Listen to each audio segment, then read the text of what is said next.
Hello everyone and welcome to MMA Start to Finish. I'm Julian and this is Matt. Yellow. Today we're going to be talking about the interesting event known as Pride 5. It's already started interesting. Yeah, it's got a wacky open, to put it mildly. We may not have fight footage for you here because we do not want to go to the internet penitentiary, but we do have some of the montage packages they used in the locker room. We have Takada celebrating, being a weirdo, and we have, which Gracie was it talking to us? Hickson? I believe it was Hickson, yes. What feelings did you get from this very anime intro? As soon as I saw this, I immediately thought, now this is Pride.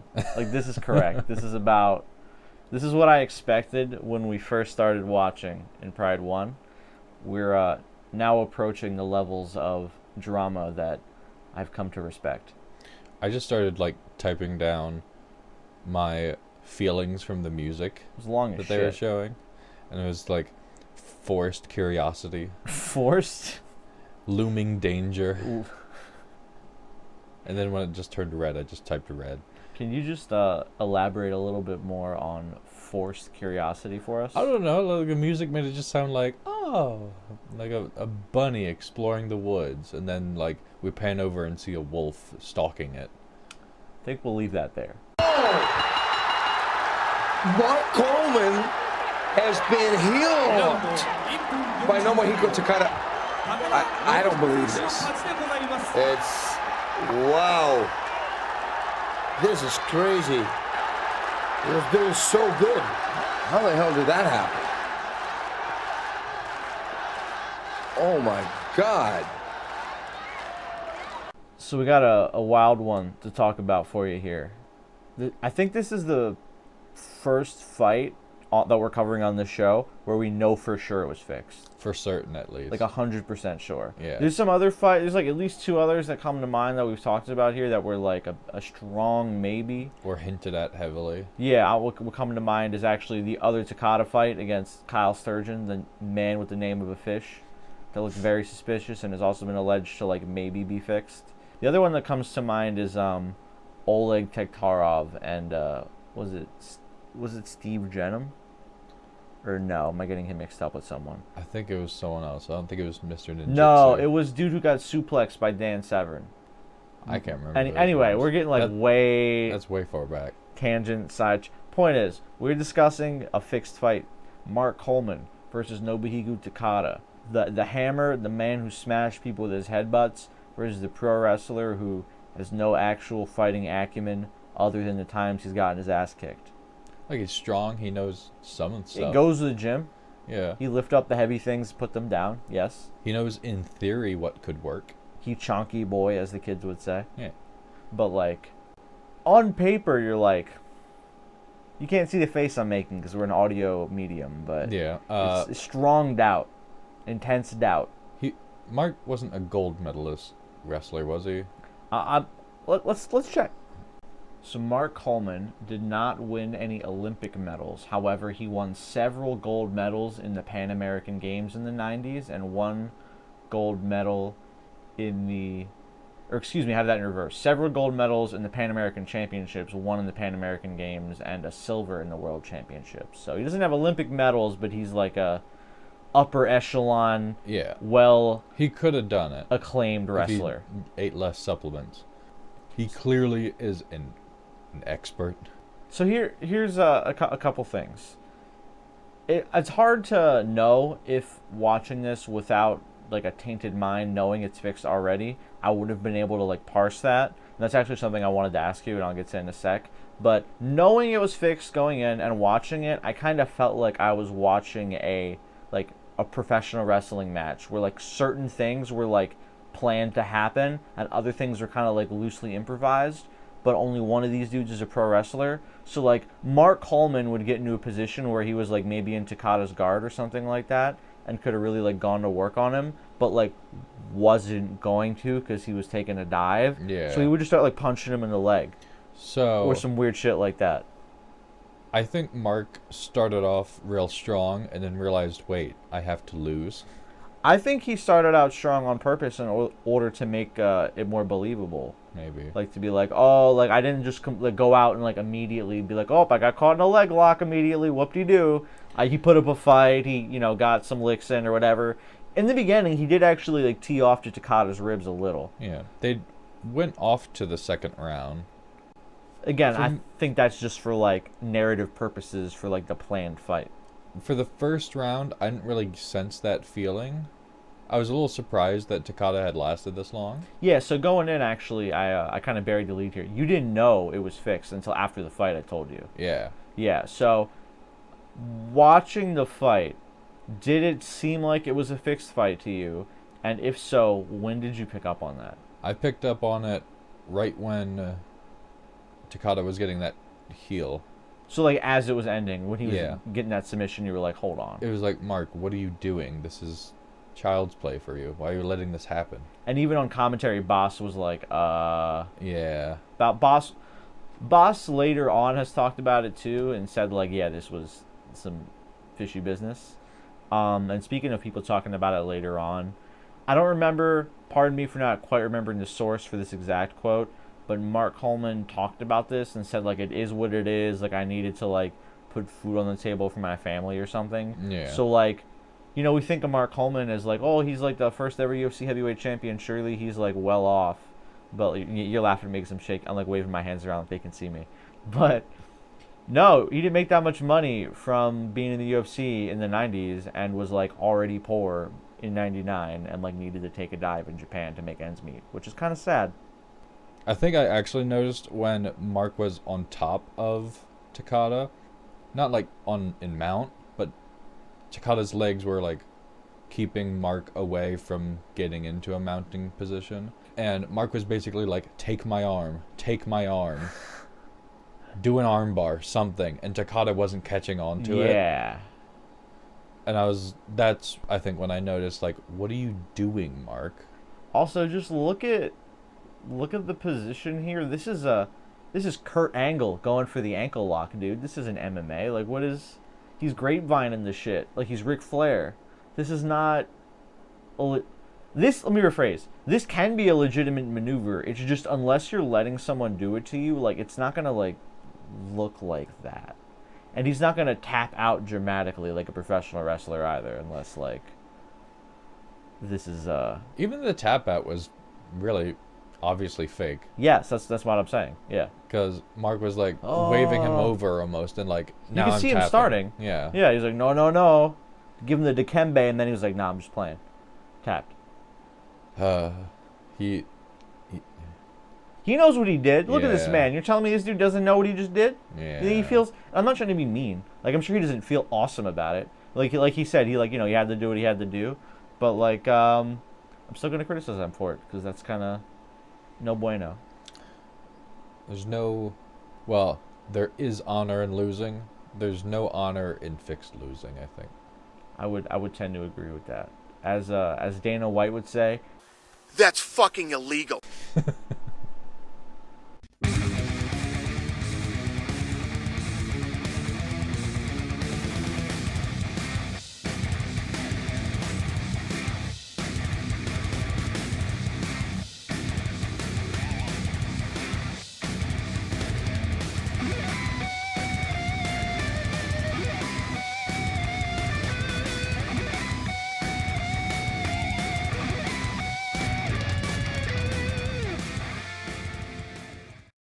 up next, we had a fight that on paper we're both very excited about.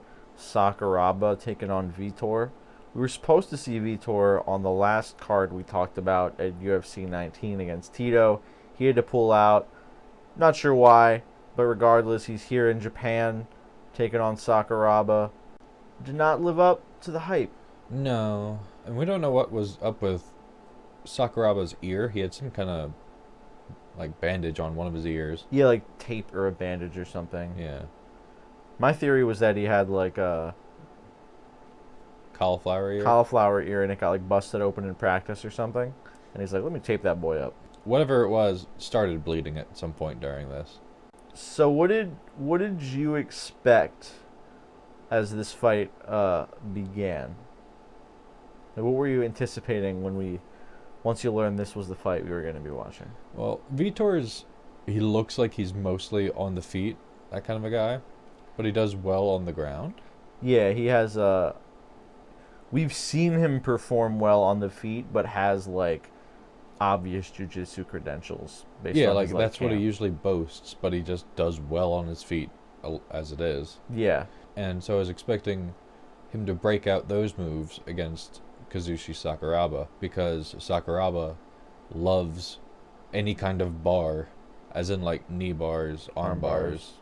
He loves those. That's like his thing.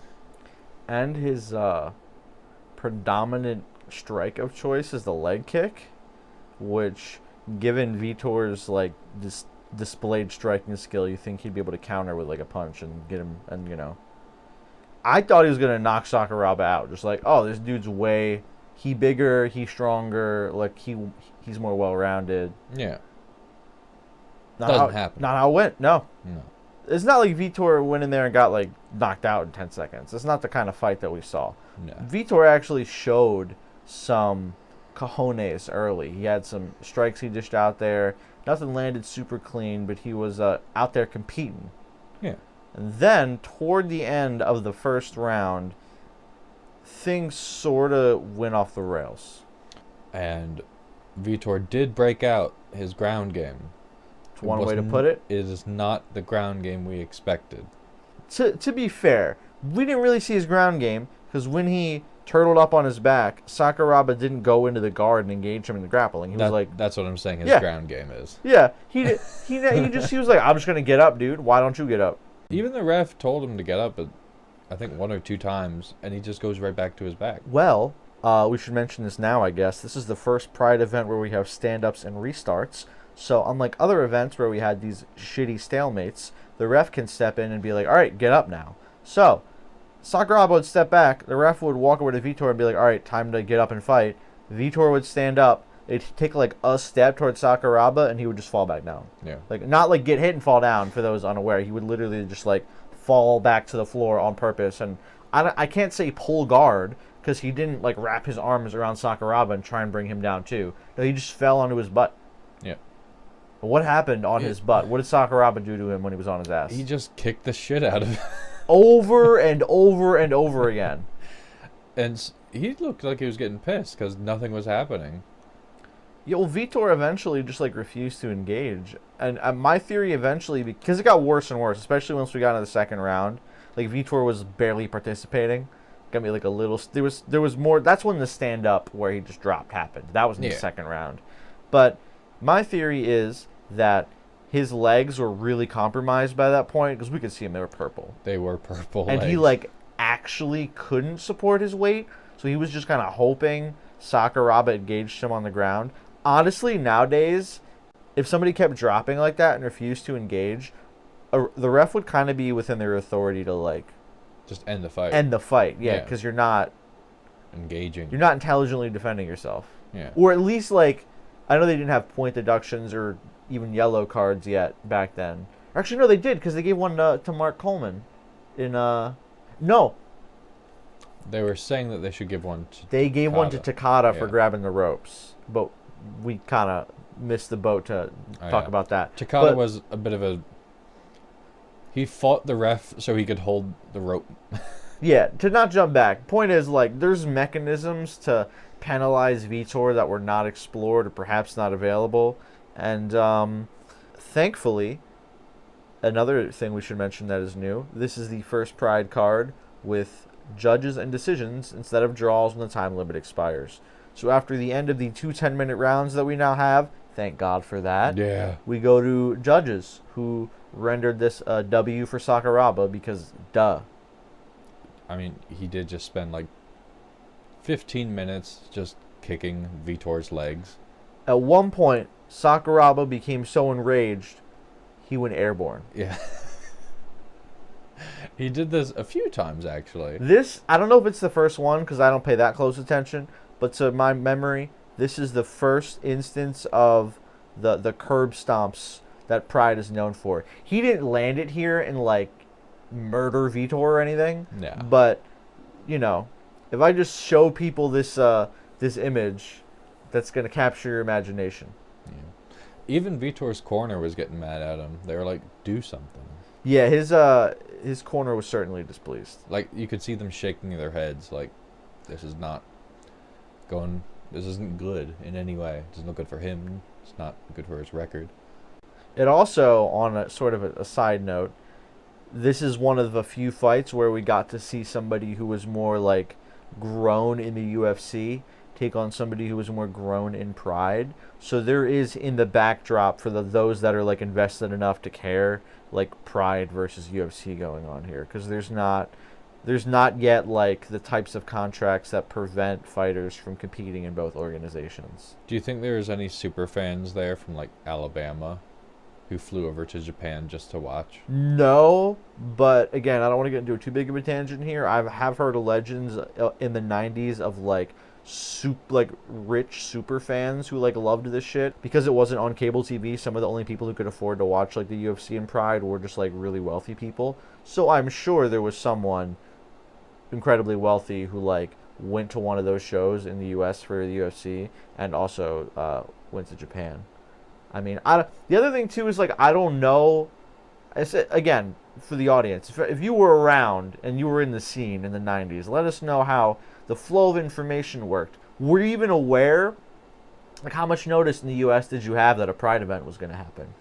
I mean, I guess the internet existed, but like, I don't think it was like, yeah, it wasn't efficient to the point where you could be like Pride FC and like they'd have like next fight on Google, like, you know, it's not like now.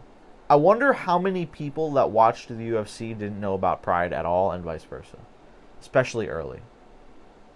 Food for thought. Yeah. I think the most awareness people got from it was after the very first UFC event, because it was just like anything goes, that kind of thing. Novel. And yeah. since then, maybe not since then, because they didn't do it for all of them, but around maybe 12 or 13, they started advertising when the next UFC event would be. You're just talking about in terms of like people knowing when the next event is. Yeah, and so they just kind of relied on word of mouth and maybe local ads. Yeah, I'm not so much talking about those early ones, because in the early ones certainly nobody knew because they didn't even know what was going on. Yeah. I'm more talking about 98, 99, 2000, like 2001, like before Zuffa purchased the UFC and like Dana White and the Fertitta brothers got involved. Prior to that, how much crossover was there? Crossover, probably very little. Like fan crossover. I'm not even talking, because fighter crossover we're talking about right now. How much of their if you had a Venn diagram of Pride and UFC fans between the years like let's say 1998 and 2001, I wonder like year to year how that diagram changes and if there's like a big gap or a big crossover there. I'm not sure when Pride ends, so I feel like there won't be too much crossover until after that point of just people going back to watch that kind of stuff. Well, you'd think that, right? Because the UFC is so huge now. We'll get there eventually, but there's probably like, but I'm arbitrarily choosing these years to be clear. If you find a different set of years you want to use, that's fine. Leave them in the comments.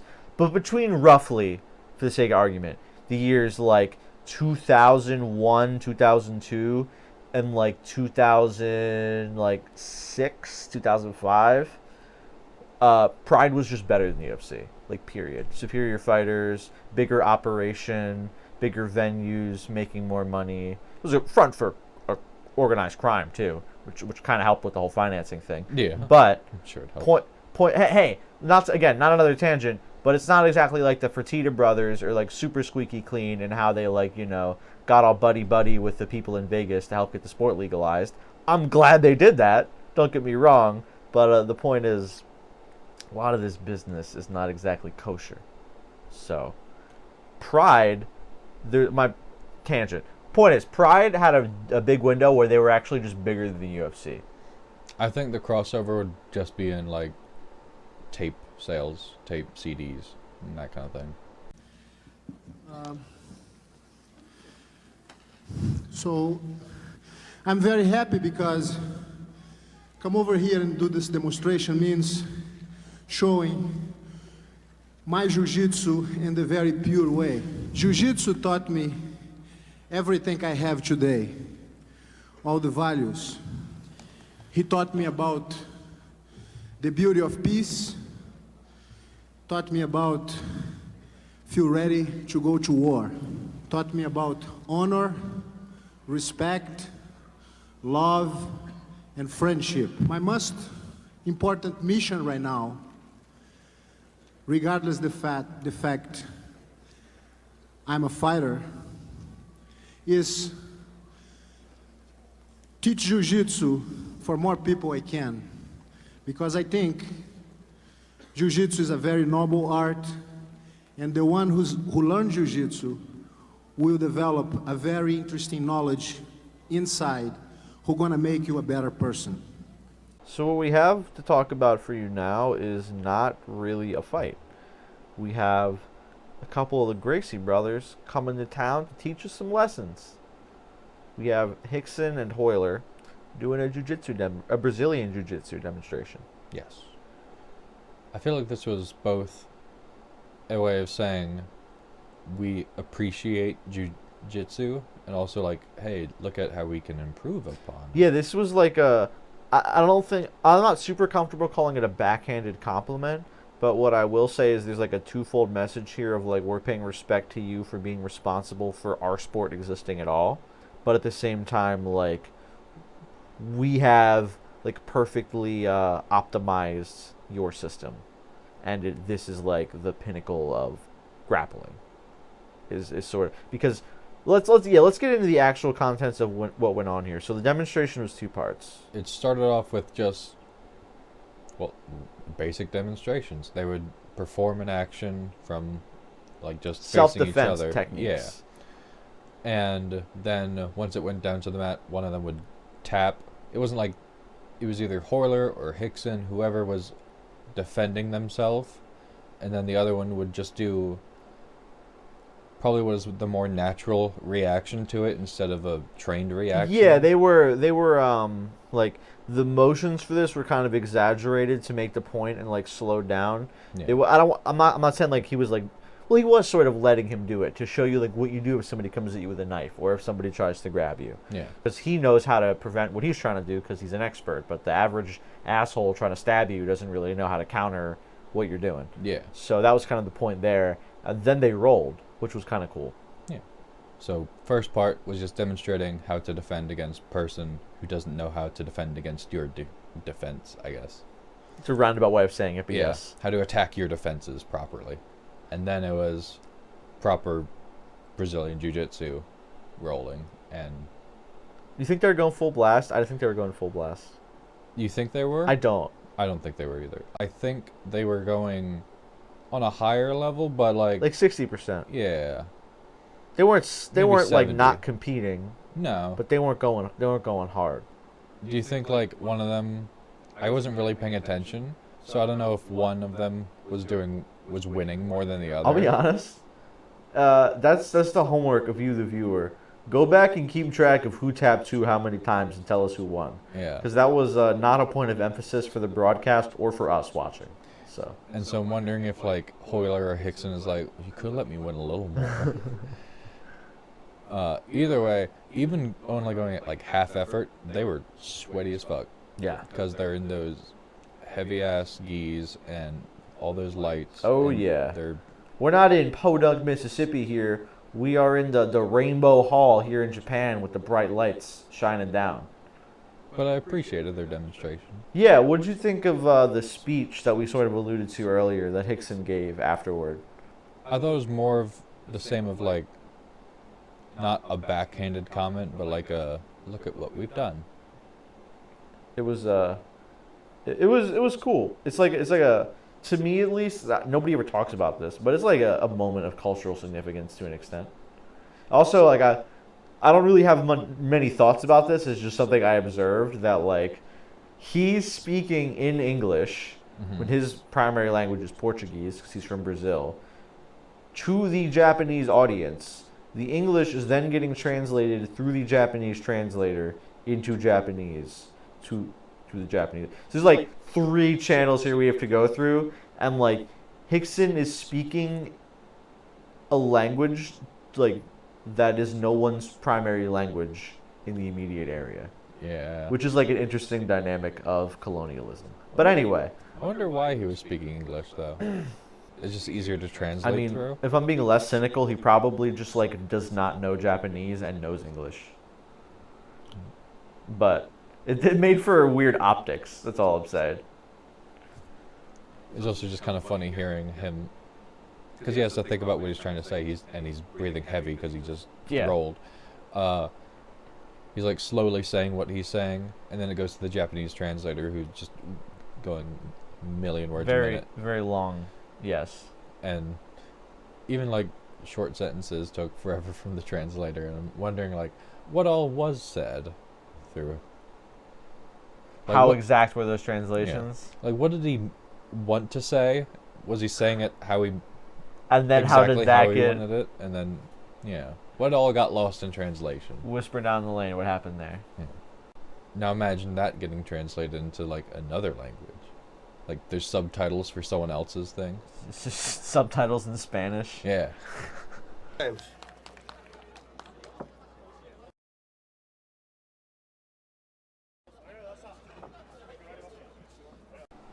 Dude, what the fuck? What happened here? A lot of disappointing fights tonight. Different reasons, but yes. Sumo wrestlers should not be in MMA.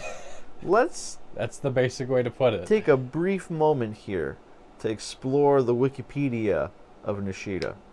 Oh, just look at that. We can't. Let's see something here. Share dog. Oh, see, he's lost a lot.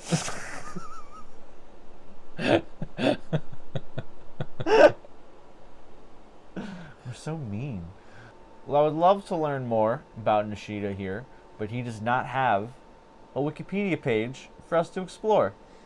No. Which usually, if you're trying to figure out something about the quality of the competition someone has faced, just go to Wikipedia and can you click on their name? If you cannot, usually not upper echelon dudes they're beating up. No disrespect, just saying. So we're sort of burying the lead here. In this fight we had Ensign Inoue taking on Suichi Nishida. It occurred very quickly, thankfully, mercifully. Walk us through the mugging. So, Suichi walked up to Ensign, and Ensign walked up and met Suichi. Ensign took Suichi to the ground immediately and started punching Suichi in the face. Suichi did not know what was happening. It looked like he had never been punched in the face before. Ever. Like, if someone started punching me in the face, and I just started freaking out because I don't know how to properly defend myself. So because he I'm went, trained. and then he went belly down because he was freaking out, Yeah. and then boy just got strangled. I don't even want to say he gave the neck. He just gave up. Dude, you can just The look. neck was just available. This, not again. I won't be mean. Does this look like the face of a man who's a professional fighter? It looks like some children got into a fight at school, and one of them lifts weights and the other one lifts sandwiches, Yeah. and this was the end. But that's like his thing. He's a sumo wrestler, isn't he? Technically a sumo wrestler. There's a I have 94-pound no difference idea. between these He's two a gentlemen. larger man. Did not help. So I like to keep questions in my notes from Matt that I have not asked him when we watched the fight together to ask him later. My question for this fight is this unethical? Is Pride putting on this fight unethical? So, we had, I think, 3 sumo wrestlers in the UFC before they stopped inviting them. I forgot about. I Yes, we did. I think this is our second sumo wrestler in Pride. Yeah. I maybe we're wrong, but it certainly has not been a regular occurrence. So I think we'll see at least one more before they decide. All right, that face tells me we're going to have many more. So the reason I asked this question was because there's going to be people who hear me ask you, is this unethical? And they're going to start laughing because there's some other insane shit. Like, insane matchups that Pride put on just to like fuck with people. We've had insane stuff already. We had that giant black sumo wrestler versus this tiny little That's guy. right. Shit like that, right? But Yeah. it gets worse. So like me asking you if this is unethical, I'm just testing your limits here because in like 2 years, if you think this is unethical, you're gonna be displeased when you get introduced to Bob Sapp. I don't think it's unethical. They both have probably signed waivers. I'm sure those legal documents were shipshape, Yeah. real solid contracts. I just think the other people who are very specifically built and trained for one kind of martial art, maybe second guess before you enter this ring. I don't think it's unethical. That's kind of silly. It's obviously not unethical, but there's a certain like when you're watching a fight, there's a general atmosphere and feeling of like this is a competitive endeavor, anything could happen, this guy's a puncher's chance, like these guys are like competing, right? Every now and then you get two dudes where the gap is like the Eiffel Tower between the two, and you just feel kind of dirty when you're watching the fight. Well, this is for the monkey brain. That's what Correct. these fights are for. Correct. That's what Pride's for, okay? Big man smash squish man. Yes. Pride has upper tier, like high level MMA. Later on, we'll have Fedor and Crow Cop and Vanderlei and Shogun, right? But also, Pride is for the freaks. If you look at it, it's Soji is kind of a small Vovchanchin if you look at him. He's got the same build, only he's smaller. He's very tough, good at submissions, but can he take Igor Vovchanchin down? Because I think with strikes, he's not going to make it. Up next, everyone gets flowers. Yeah. A bouquet, a beautiful bouquet delivered to each fighter before they tried to murder each other. How nice. I wonder when that started, the bouquet thing. I don't know when it started, but I hate to see it leave. Why can't we give John Jones a nice bundle of roses after he beats up Dominic Reyes? I think I know why. We have a guy, we're getting very modern at this point, a guy who drinks beer out of a shoe or boot. What do you think? Someone's going to do something stupid with Just the flowers? eat the flowers. And it's gonna be like, why are you doing that? We bought these for you. You're eating the flowers. Not a zoo animal, okay? And that's gonna be their thing. And it's like they eat the flower. Someone would do it, you're right. Yeah. I can't tell a lie. Like, they're not gonna swallow the flower. They're just gonna like. So we have Igor off of his auspicious stoppage against Gary Goodridge. A weird standing TKO, I guess he had. Yeah, because Gary was he faced the wrong way. He turned his back and and then the the ref ref was like, "Hey, you're not participating, and so you're out." So Igor's back, taking on the beloved Akira Shoji, one of the more fun to watch pro wrestlers turned MMA fighters here in Pride. So they're both the same height, both these gentlemen 5'8", but Igor does have 40 pounds on Akira. What did you think was going to happen given the mathematics coming into the fight? Igor has an extra set of shoulders, and that usually means that you're gonna do well. Big, strong smash power. Yeah. I mean, both of them started pretty cautious in the beginning. Shoji had leg kicks. There was a pretty thorough feeling out process in the first round. Igor threatened with some power, and like you said, Akira threw some leg kicks, but nothing super fight-altering occurred. Yeah.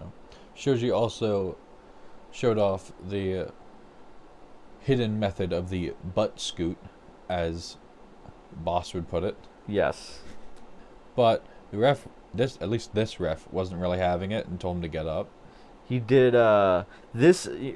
Since we go in reverse chronological order, this is actually the fight watching live where Matt and I learned, thankfully, Pride has adopted stand-ups and restarts, because it was Akira on his butt that prompted the first stand-up, to our knowledge, the first stand-up in Pride history. And thank God for that. Not that this fight got out of hand, but just knowing that's a tool the refs have, not to beat a dead horse, it makes a world of difference. Mm-hmm. So round 1 ends, round 2 begins. Akira keeps with the leg kicks. I have a little bit of a gap in my memory here. Who kicked who in the balls by accident? Igor kicked Shoji in the jewels. In the crown jewels? Yes. And they had like a little moment to hold for that. I don't know if that was like a put-in rule that you could take time. Yeah, it's interesting because nowadays you get 5 minutes if you want. No one ever takes it. But you get up to 5 minutes to recover from a groin strike. I wonder how long they would have let him recuperate before they just DQ'd his opponent for the illegal strike.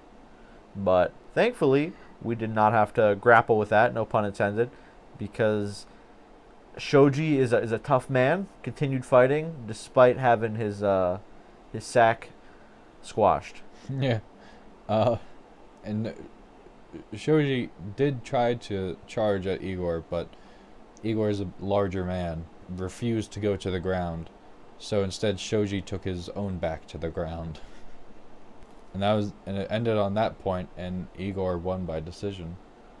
Yeah, not the worst decision I've ever seen, but I had kind of felt like Akira had done more with his leg kicks.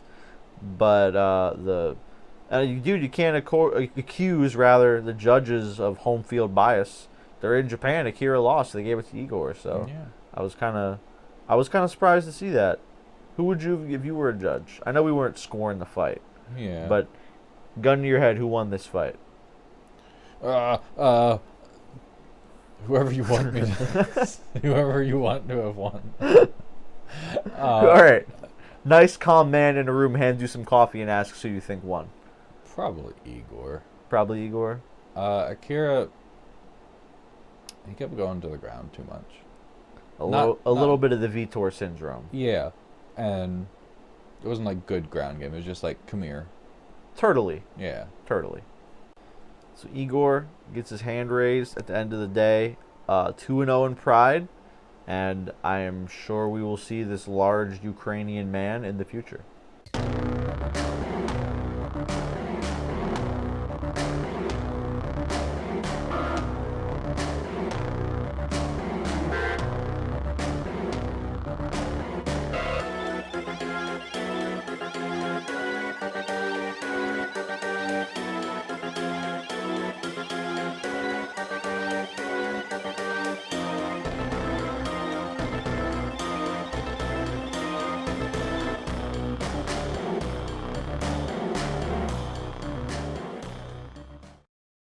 Fresh off of his attempted murder of Yuhi Sano, Satoshi Hanma is back.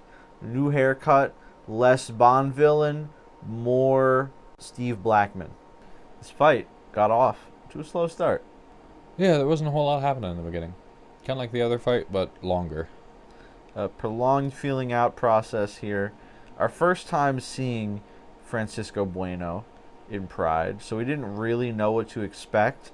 It sounded like commentary didn't really know what to expect either, because they actually, like right at the end of that feeling out process, I believe it was Bosk asked if Bueno was afraid, which is kind of funny considering what happens next. Yeah. Bueno finds his courage, immediately puts it at his frontal lobe, and sends a blizzard of punches. That is one of them. A lot of them didn't connect, but the ones that did pretty well. It was certainly quantity over quality, but given that this man, I'm sure, was not exactly all natural, he had a kinetic energy behind those punches and was able to close the show with the Pride refs. You never know. Sometimes they're gonna let you die in there. Sometimes they're gonna step in just because you turned away. But given the wide variety of possibilities in Pride officiating, this is not that weird of a stoppage. Hanma went down from those punches, and Bueno followed him. At that point, Hanma looked like he wasn't really doing a whole lot while he was on the ground. Not like, I think he was face down, wasn't he? Not like face on the ground, but... He was not intelligently defending himself. Yeah, that's a good way to put it. And so Francisco won. Francisco won his debut after being called a fraidy cat by Boss Rutan, and I'm sure we'll see him again soon. Yeah.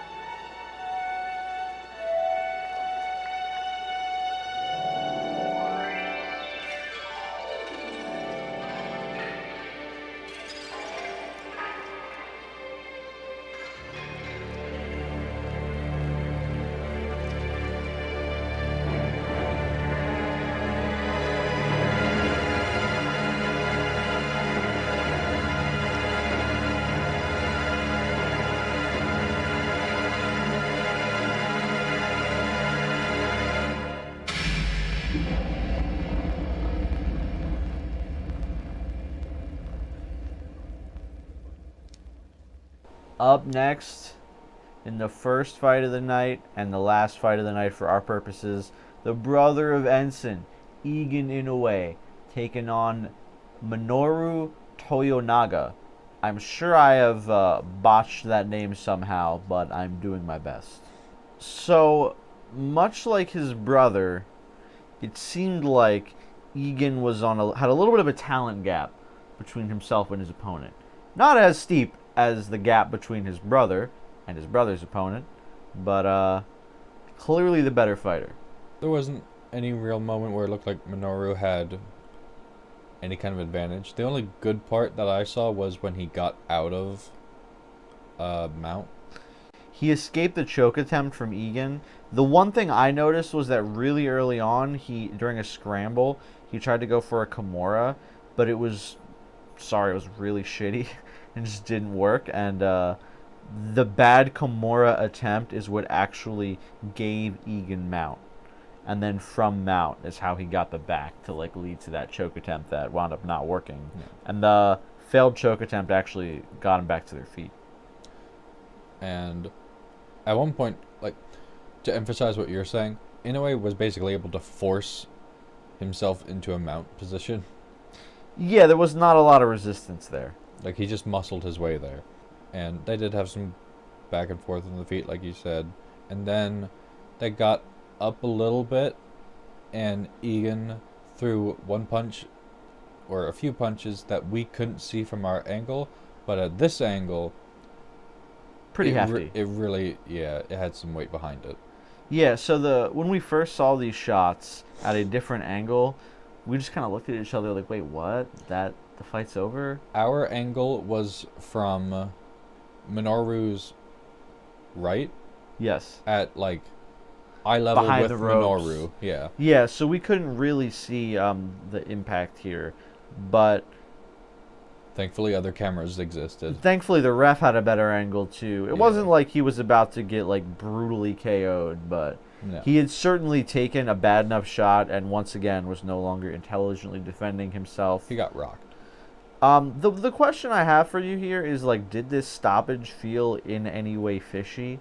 But it felt fishy when we saw it from our angle. The moment we saw this angle, it made all the sense. Yeah, I agree with you, especially considering the time period and again the wide latitude in pride officiating.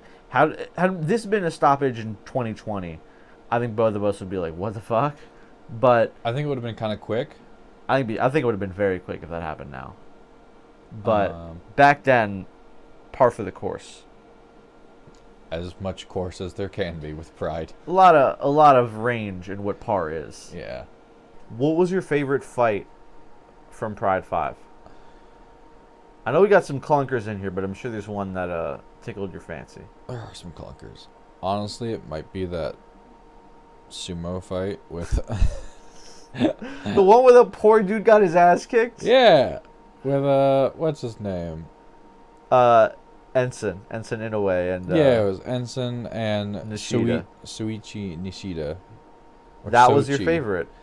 Because I'm not here to tell you not to love the things you love, Matt. It's the monkey brain. It's a free country. It's my monkey brain saying like, ooh, he got smashed good. You want to watch the kid get his lunch money taken, that's up to you. Yeah, well, he's got plenty of it to go around. So my favorite fight of the night is kind of hard to say because like we've alluded to, there's some weird shit going on in nearly every fight tonight. Yeah. It is, dude. I'm looking at the fights right now. It is tough. That's tough. Maybe I'd go just like honorable mention to Satoshi Hanma and Francisco Bueno, just because that's not what I expected. I got kind of neither of those guys are like super or big enough for me to remember the records in depth, so I didn't remember the result of that fight going in. And after seeing Hanma beat up that poor man last time, I expected him to do well, and he looked like he was going to do well early with how tentative Bueno was, but then for Bueno to be like, lol, JK, and just drill him. Here's all of my punches for this fight. Yeah. At once. It was cool. I put that in second because it was one of the actual fights we had instead of just a fixed fight or someone getting beat up. You just want that Schadenfreude. Look, I can't explain why I enjoyed seeing the large man get beat up. Here's what I'm going to say. He consented to it. It's not like this is the ancient gladiators and he was kidnapped from his family and forced to fight. That dude signed up for this shit. So, like, do I want the whole card to be fat the people choking get beat was up? consensual. No. Do I want the whole card to be someone who just gets dominated every time? No. But it is nice to see an example of, like, someone who is trained versus someone who is not trained. It's like the MMA equivalent of comedic relief. Yeah. It's to remind you, like, oh, these people know what they're doing. And that's Pride 5. Some weird fights, some fixed fights, some murders. Yeah, it was. We've had better prides. We've had worse prides.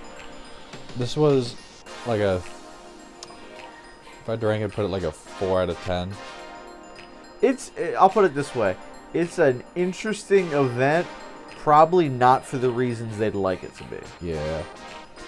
Up next on MMA Start to Finish, it is the year 2020, and we're going to be talking about UFC 20. Leaving Japan, going back to stateside, where I'm sure this event will take place in a barn in the south, hidden from the eyes of the law. Probably. Again. So until then, Yeah. thanks for watching. If you guys enjoyed the show, leave a comment. Let us know how you feel about Pride 5, how you feel about the main event and all the shenanigans. And until next time, we'll see you guys later. Bye. We love you.